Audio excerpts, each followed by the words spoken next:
I finally finished Divinity Original Sin 2 and wanted to share my experience with my viewers. As always, I'm going to start with the things which I disliked and then move on to the ones I liked. From the moment you enter the hero customization screen, you will notice that the game offers you some races and classes, and then there will be a few characters which appear pre-made and have a backstory. These ones can still be modified, but the game informs you that if you want to get the most of it, you should definitely go for one of those. Naturally, that's what me and my girlfriend did. Later on, you will get the chance to recruit more characters with backstories, meaning that on a single playthrough you can unravel 4 storylines. However, there are 6 characters, so if you want the full experience, you should go for the second playthrough. The game is big in many ways: large maps, long storylines with multiple stages, and many quests, which will lead to some bugs. Luckily, none of them were game breaking, but some can be very annoying, like the arena bug for example. To elaborate, at one point you have an option to fight in a special arena battle. Either you get to fight blindfolded, which is a requirement for a quest, or normally. The blindfolded battle is very hard because this applies the blind effect on your characters, making it almost impossible to hit anything with melee characters since their accuracy is reduced by 80%, while the casters can only cast spells in melee range, which is very dangerous due to the fact that they can hurt themselves with their spells as well as their party members. The bug made it so that even if you choose not to fight blindfolded, you would still enter the arena with the blind effect, which is really bad. Additionally, I've also noticed the occasional typos, but those were rare and far apart. The game does tend to be slow, the combat is turn-based, and you will be surprised at how long it takes to really evaluate all options before making that all-important turn. In many ways, it feels like a chess game, and mistakes can be very punishing. The more players you have, the slower the game can feel because each of them has to actually make up their mind and decide what to do. Not to mention that sometimes the quests will demand of you to move all over the map in order to solve a single one, so be sure to plan many free hours.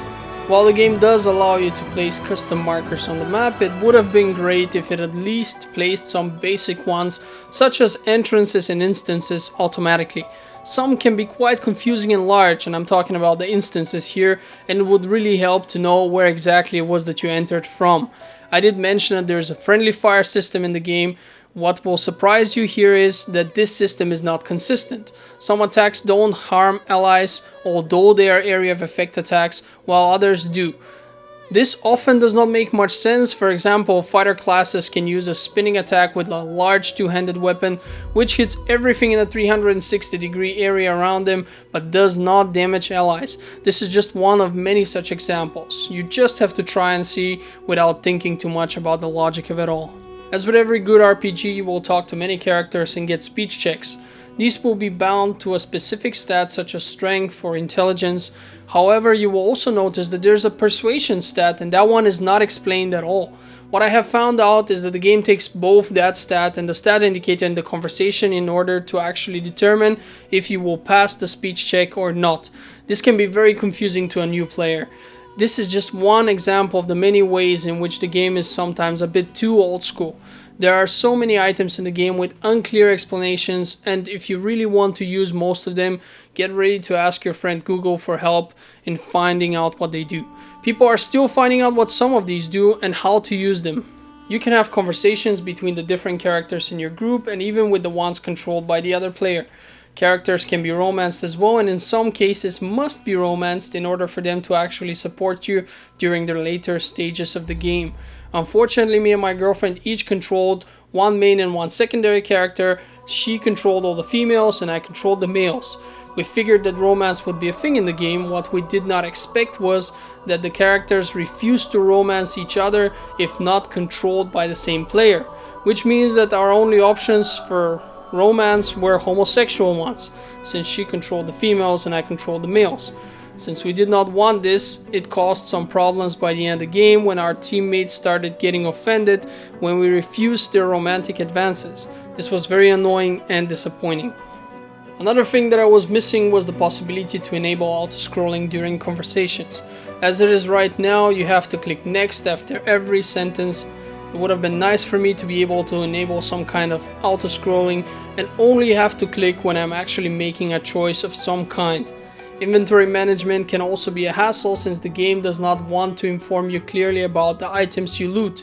There are many quest related ones which not only stand to clutter your inventory after they have been looted, but can also be dropped and in some cases even sold, effectively blocking your progression with side quests. The game doesn't have a courtesy to remove the quest items and keys related to quests from previous chapters, even though you cannot return to these chapters anymore. You will have a ton of keys and in most cases have no idea if they were used or not. Even keys that can be used for one single door or chest will still remain in your inventory after having been used. This could have been improved upon.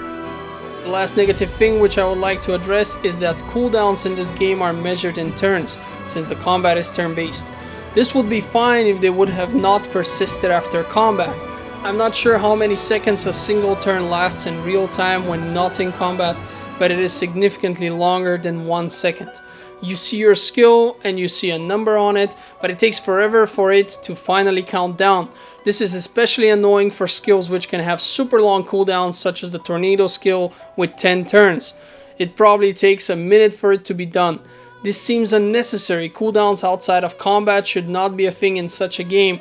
It's more common in MMORPGs, where the point of almost everything is to waste the player's time. Enough about the bad, let's talk about the good. As I have mentioned, the game is huge and there are many moral choices to be made. This on its own is reason enough to replay it. However, there are also multiple endings and storylines to discover, one for each named character actually. It is very unlikely that one will be able to see the solution to even half of all the side quests, so replaying the game is not only rewarding but also interesting. Not to mention that there are enough characters and class variations to make the whole new experience that much more exciting. I did mention how the game can feel old school in many ways, but I never elaborated, so I want to specify that the feeling is not too overwhelming. Larian clearly respected the intellect of the player base and trusts that most puzzles in the game can be solved without the need of too many tips. Still, there are many ways of getting information, one of my favorite ones being the Pet Pal perk, which enables the character to talk to animals. Not only are the conversation with them fun, but they even start quests or offer information related to quests in progress. The game works great in co-op, allowing for character classes to complement each other very well. Players with good synergy will not only be very effective in combat, but can make solving puzzles that much easier and altogether have a lot more fun. The game is definitely a very good choice if you want to play with a girlfriend or just your buddies. Not only that, but it also features LAN, which I am always happy to see. Great gameplay is one thing, but it doesn't hurt if the game is easy on the eyes as well, and this is the case here. The environments are various, the effects are interesting, and even after 40 hours we were still not bored of it. One of the reasons for that is that Divinity 2 has given the visuals a purpose. The environments and the weather can play a huge role when it comes to effectiveness of elemental magic of any kind.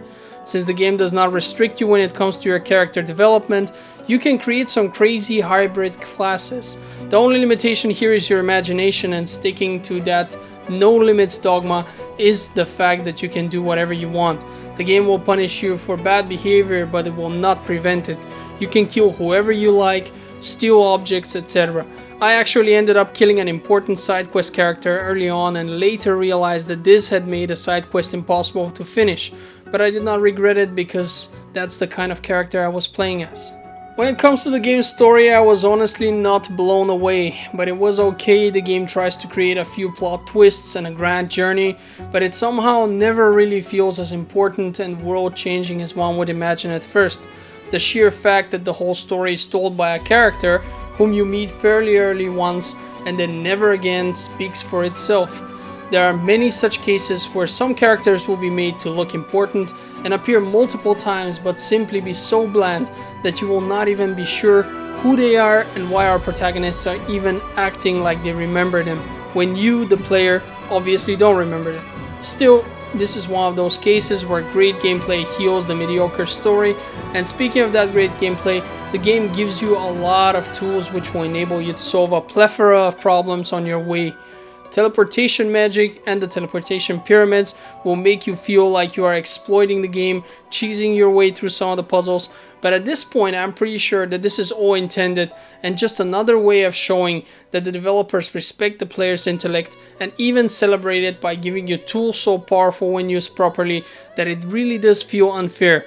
Here I have to say, great job Larian Studios. As with every good RPG, there are moral decisions to be made. How impactful those are will depend mostly on your own moral compass, or if you are a role player, on how you imagine your character would act if he was not a puppet in your hands.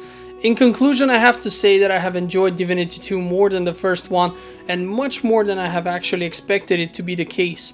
While the game is not perfect and can still be improved in many ways, I think that Larian have made a huge step forward and I want to thank them for it. Divinity 2 is currently available for under €45 and is one of those games that offer a ton of value for your money. I can recommend it to all of my viewers. I would like to thank you, the viewer, for your time and hope that my review was informative. Enjoy playing the game and let me know what you think of it in the comments section. Thanks for watching.